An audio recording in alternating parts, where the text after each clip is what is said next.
开放日台死亡案件，大家拢真关心。有民众发起讲，日台儿童第四只唯一死刑的提案，14已经通过联署的门槛。法务部长蔡清祥是表示讲，等下进入立法庭时，再过来讨论。外界嘛真关心讲，卫生福利部讲，16台北市又搁2件严重的儿童虐待事件，有一个死亡，一个重伤。台北市社会局是表示讲，已经有通报中央，因为这案件嘅调查无应该就认定做虐待事件，中央甲地方佮再小抢。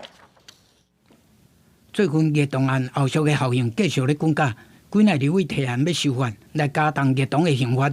伫公共政策网络参与平台顶，嘛有主张虐童致残加重刑责，虐童致死为死刑。法务部长蔡清祥是希望讲爱理性讨论。虐童本身他到底有没有杀人的故意啊？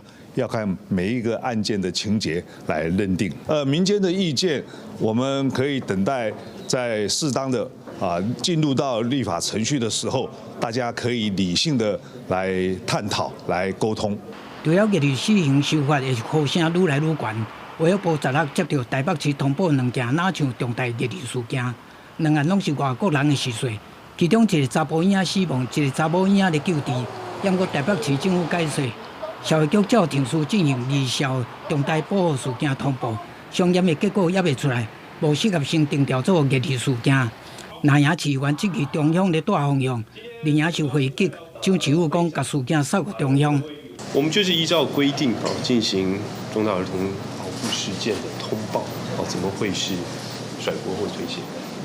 卫福部没有定调，因为他通报上来之后，我们就开始要进入调查。当然，北市府他自己也要做调查。卫福部这边是经由机关署先去了解这2个案子，在是否有这一个所谓的传染性的疾病。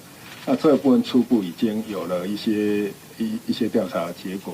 蒋万安强调讲，第一时间掌握状况了后，即马要等司法相验，甲后续的进一步调查，再当做最后的断定。